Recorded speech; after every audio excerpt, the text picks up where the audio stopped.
Shamaa akkam nagaa jirtu ani Yoobsan Abbebeeti. Yoobsan arguu YouTube channel like, share, subscribe gochuu hin dagatinaa.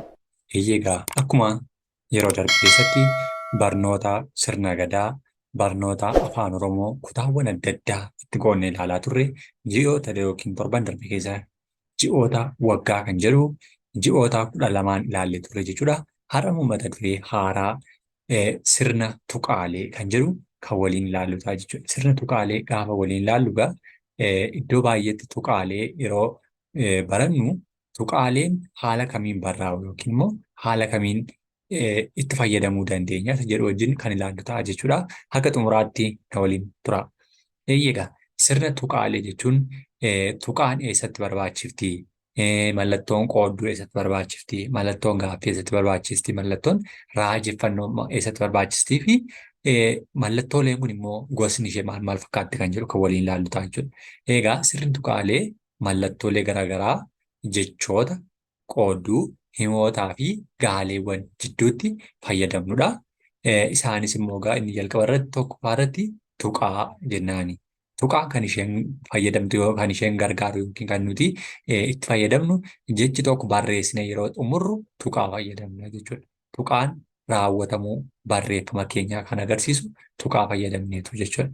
Inni kan biraan qoodduudha.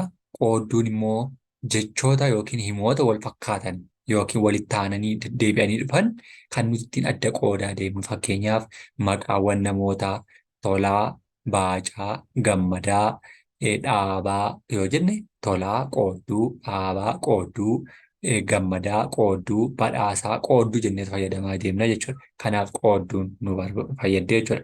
Inni kan biraan mallattoo gaaffiiti. Mallattoo gaaffii kan nuti fayyadamnu immoo wanta tokko nama gaafachuudhaaf yookiin barreessinee gaafachuudhaaf. Fakkeenyaaf maaliif kan jedhu maaliif yoo jenne maaliif kan jedhu kana maal fayyadamna jechuudha? Mallattoo gaaffii fayyadamna jechuudha. Mallattoo gaaffii ishee kana jechuudha. Mallattoo gaaffii kan nuti jennu kunoo adda kana kan jirtu qofaatti kan barrootee jirtu jechuudha. Isheen mallattoo gaaffii jedhamti isheen kun jechuudha. Mallattoo gaaffii jedhamti kun. Isheen kun immoo mallattoo qoodduu. Qoodduu kan nuti jennu bifti ishee mallattoo qoodduu kunoo ishee kana jechuudha. Jechoota walitti aananii jiran fakkeenyaaf Badhaasaa qoodduu, Tolaa qoodduu, Dhaalaa.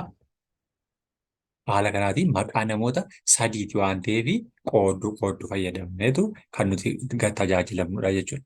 Inni kan biraan mallattoo raajeffannooti.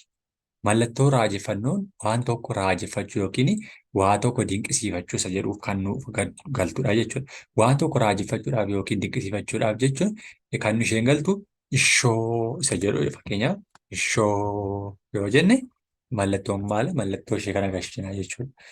Akkasuma maaloo yoo jenne mallattoo kanatti fayyadamti jechuudha. Sababni isaa mallattoo raajeffachaa jirra waan ta'eef waan dinqisiifanne yookiin waan ajaa'ibsiifanne tokko kan nuti ittiin fayyadamnudha jechuudha. Kanaaf haala kanaatiin kan nuti ittiin fayyadamnudha jechuudha. Iddoo barbaachisaa jechuudha. Kanneen biraa barreeffama keessatti sirna tuqaalee kanneen bakka sirrii ta'etti fayyadamuun immoo maalidhaa? Kan inni nu barbaachisudha jechuudha. Sirna tuqaa sirriitti fayyadamuu dhiisuun immoo hiika jijjiiruu ni danda'a waan ta'eef sirriitti fayyadamuu illee qabna jechuudha. Sababni isaa iddoo tuqaan galuu qabutti yoo qoodduu galchine qoodduun tuqaan kun xumurameera yookiin yaadi kun xumurameera isa jedhu. Fakkeenyaaf sirni tuqaalee mallattoolee garaagaraa jechoota, himootaa fi gaaleewwan jidduutti fayyadamnudha. Jedhee dhaabbateera xumurameera jechuudha jechuun.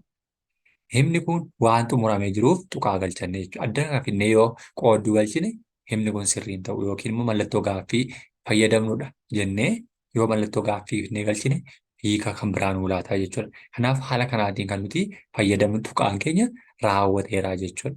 Xumuramee yookiin waan nuti barreessine barreeffamni keenya xumuramee bakka gahumsa isaa gahee yeroo inni dhaabbatu tuqaa galchina jechuudha. Qoodduun immoo akka fakkeenyaatti kun addana kanatti jechoota, himootaa fi gaaleewwan jidduutti kan jiru kan sadan isaanii kana addaan qooduudhaaf kan nuti fayyadamnee jirrudha jechuudha. Jechoota ishee jidduu keessatti kan nuti fayyadamnee jirrudha jechuudha. Sababni isaa walitti fufeetu deemaa jira. Jechoonni tokko himoonni lama gaaleewwan sadiidha. Wantoota sadiitu yookiin jechoota sadii himoota sadiitu wal taananii dhufanii jiru. Isaaf jecha qoodduu kana fayyadamneetu kana barreessina jechuudha. Mallattoo gaaffii jechuun immoo eessa deeme? Eessa jira? Maaliif sokke?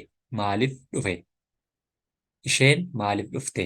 Isa jedhuuf mallattoo gaaffii kana fayyadamna jechuudha.